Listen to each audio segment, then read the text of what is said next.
এটা কি বলুন তো? তাল। ভাদ্র মাস শ্রীকৃষ্ণের জন্ম মাস, তাই আমিও তাল এনেছি। এখন তালের বড়া না হলে কি চলে? বাজার গেছিলাম, তাই একটা তাল নিয়ে এসেছি। আজকে হবে তালের বড়া। তো আমি যখন তালের বড়া বানাবো, তো ভাবলাম রেসিপিটা আপনাদের সঙ্গে শেয়ার করে নিই। তাই চলুন রেসিপিটা শেয়ার করি। অনেকদিন আমি কোনো ভিডিও করতে পারিনি, আমার শরীরটা অনেক খারাপ ছিল। তো বেশি কথা না বলে চলুন এবার তালটা ছুলে নেবো।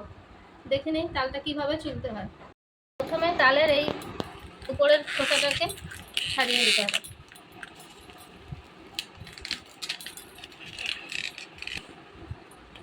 এবার এই পাতলা পাতলা আঁশের মতন এই তালের ছালগুলো ভালো করে ছাড়িয়ে নিতে হবে।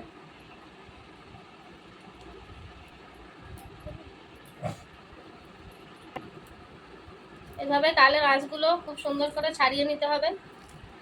আমি তালটা ছাড়িয়ে নিয়ে তারপর আপনাদের সঙ্গে ফিরে আসছি।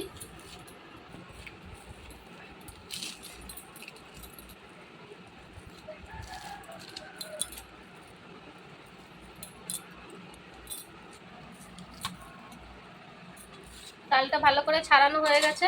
এবার তালের আটিগুলোকে আলাদা আলাদা করে নেব। তালটা অনেক বড় তাল। এই তালটায় 3টে আটি বালা তাল। কোনো কোনো তালে আবার একটাও হয়, কোনো কোনো আবার দুটোও হয়। এবার তালটাকে খুব ভালো করে চেক করে নেব। তালের মধ্যে অনেক সময় পোকা থাকে, সেজন্য খুব ভালো করে তালটা চেক করে নেব। এই তালটায় যদি অবশ্য পোকা নেই, দেখে মনে হচ্ছে পোকা তাল বোঝাই যায়, তাও চেক করে নেওয়া ভালো। এভাবে ছাড়িয়ে ছাড়িয়ে আমি সব তালের আটিগুলো ভালো করে চেক করে নেব। তালের আটিগুলো চেক করে নিচ্ছি। এবার এগুলোর মধ্যে একটু জল ছিটিয়ে তালের আটিগুলো একটু নরম করে নেব, তাহলে এর পাল্পটা বের করতে আমার সুবিধে হবে। খুব সহজেই আমার বেরিয়ে যাবে তালের পাল্পটা। এমনি জল দিয়ে দিয়ে নরম করে নেব।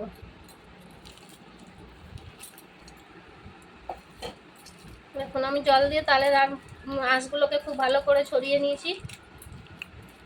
এগুলো এবার আমি ঘষবো। ঘষার জন্য আমি এরকম একটা ফুটো বাটি নিয়েছি। এরকম ফুটো বাটি নিয়েছি আর এরকম একটা সসপ্যান নিয়েছি বা দেখছি। এর মধ্যে আমি এই বাটিটা বসিয়ে দেবো। বাটিটা একদম মাপের, তাই আমার তাল চালতে অসুবিধা হবে না। কারো যদি এরকম ফুটো বাটি না থাকে, তারা যেমন স্টিলের গ্রেটার পাওয়া যায়, সেই গ্রেটারের বড় যে দানা থাকে সেটা দিয়েও করতে পারেন। অবশ্য অথবা প্লাস্টিক ঝুড়ি থাকলে তা দিয়েও চালতে পারেন। আর যদি অন্য কোনো কারো সরঞ্জাম থাকে সেভাবেও করতে পারেন। এটা দিয়ে চাললে কি হবে, তালের একটা আঁশও তালের যে পাল্পটা বেরোবে তার সঙ্গে মিশবে না, একদম ক্লিনভাবে আঁশটা বেরিয়ে যাবে, আর আমার চালতেও সুবিধা হবে। একটা আটি নেব, নিয়ে এবার এর মধ্যে দিয়ে এমনি এমনি ঘষবো।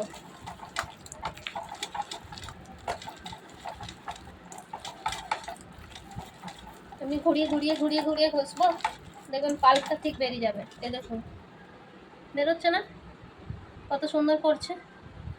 এইভাবে পুরো পাল্পটা আমি বের করে নেবো ঘষে ঘষে। দেখুন আমার একটা আটি ঘষা হয়ে গেছে, আর এই দেখুন কতটা পাল্প বেরিয়েছে। একদম ফ্রেশ, কোনো আঁশ বেরোয়নি, কিচ্ছু বেরোয়নি। আর কত একদম থকথকে, কত মোটা। এই দেখুন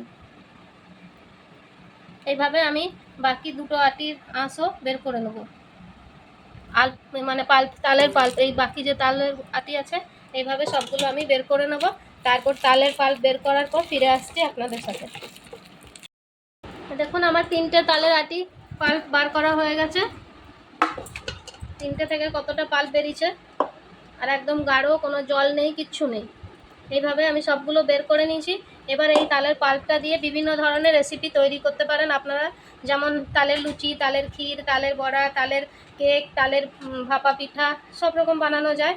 আজকে আমি তালের বড়া বানিয়ে দেখাবো এখান থেকে পাল্প নিয়ে। তো চলুন পরের রেসিপিতে, বড়া বানানোর রেসিপিটা আপনাদের সঙ্গে শেয়ার করবো।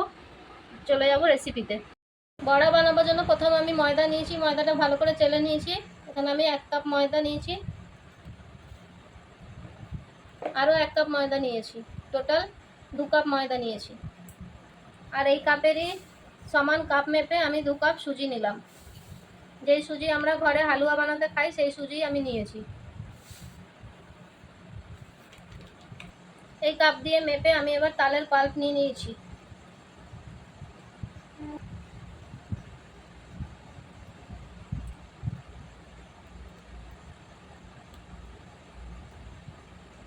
এবার এই কাপ দিয়ে 1 কাপ নারকেল কোড়া দিয়ে দিচ্ছি। নিয়ে নিলাম 1 কাপ দুধ। এই দুধটা কেউ কাঁচাও নিতে পারেন, আর গরম করে তারপর ঠান্ডা করেও নিতে পারেন। আমি এখানে কাঁচাই নিয়েছি। আর দিয়ে দেবো পরিমাণ মতো চিনি। চিনিটা এখানে যে যেমন মিষ্টি খান সেভাবে নেবেন। আমি আমার পরিমাণ মতো নিয়েছি, আমি আমার প্রয়োজন মতো চিনি নিয়েছি। এবার এটা খুব ভালো করে মেখে নেব। এতে দিয়ে দেবো 1/2 টেবিল স্পুন মতো নুন। এবার এবার এটা ভালো করে মেখে নেব। যদি আমার প্রয়োজন হয় তাহলে আমি জল অ্যাড করতে পারি।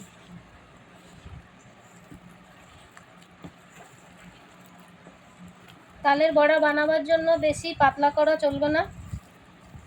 এটা একটু শক্ত শক্ত হলে তেলটা কম টানবে আর বড়াগুলোও ভালো হবে। আমি এখানে অল্প পরিমাণ জল দিয়েছি, যেহেতু সুজি দিয়েছি, সুজিটা তো ফুলবে, তাই একদম অল্প দিয়েছি। এখানে প্রায় 2 থেকে 3 টেবিল স্পুন জল দিয়েছি। দেখুন আর আমার জল লাগবে না, আমার একবারে পারফেক্টভাবে মাখা হয়ে গেছে এটা তালের বড়ার জন্য। আমার এটা মাখা হয়ে গেছে। এবার এর মধ্যে আমি পানমৌরি দিয়ে দেবো। মৌরি দিয়ে আবার ভালো করে মেখে নেবো। মাখা হয়ে গেছে, এবার চলে যাব বড়া বানাবার জন্য। গ্যাস জ্বালিয়ে নিয়েছি আর আমি একটা কড়াই বসিয়ে দিয়েছি। এখানে বড়া ভাজবার জন্য আমি লোহার কড়াই নিয়েছি। আপনাদের কাছে যেই কড়াই থাকবে আপনারা সেই কড়াই নিতে পারেন। কড়াই গরম হয়ে গেছে, এবার এতে আমি তেল দিয়ে দেবো।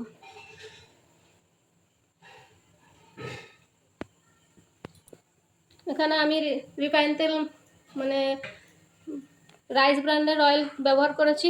আপনাদের কাছে যেই তেল থাকে সেই তেল ইউজ করবেন। এখন তেল গরম হয়ে গেছে আর এই ব্যাটারটার মধ্যে আমি একটু খাবার সোডা বা বেকিং পাউডার আমি ব্যবহার করছি। বেকিং পাউডারটা দিয়ে আবার ভালো করে মিশিয়ে নেব।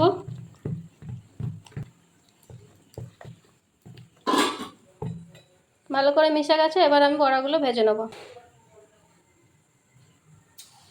তেলটা গরম হয়ে গেছে।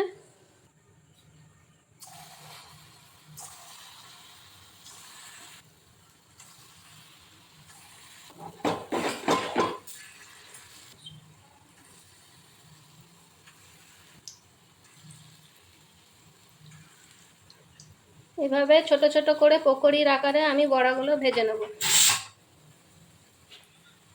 দেওয়ার পরে সঙ্গে সঙ্গে বড়াগুলো নাড়বো না, একটুখানি নিচটা ভাজা হয়ে গেলে তারপর এগুলো পাল্টি করে দেবো। এক পাশটা ভাজা হয়ে গেছে, এবার আস্তে আস্তে এগুলো পাল্টি করে দেবো। দেখুন কত সুন্দর গোল গোল বড়া আমার ভাজা হচ্ছে, আর কালারটাও খুব সুন্দর এসেছে। দেখুন আমার বড়াগুলো দু পিঠ খুব ভালোভাবে ভাজা হয়ে গেছে, উল্টে পাল্টে আমি ভালো করে ভেজে নিয়েছি। এবার এগুলোকে নামিয়ে নেব। দেখুন আমার এক পাট ভাজা হয়ে গেছে, এবার আমি পরের স্টেপ আবার ভেজে নেব।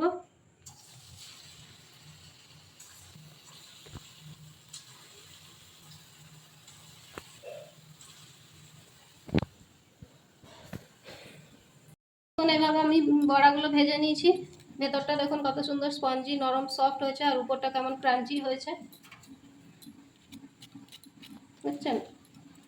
তো আমার এই রেসিপিটি ভালো লাগলে অবশ্যই একটা লাইক করবেন আর আমার ভিডিওটি শেয়ার করবেন। আর আপনারাও এই রেসিপিটি অবশ্যই বাড়িতে বানিয়ে দেখবেন। আজকের জন্য টাটা, বাই, গুড নাইট। সবাই খুব ভালো থাকবেন। আর আমি বাকি বড়াগুলো ভেজে নিচ্ছি।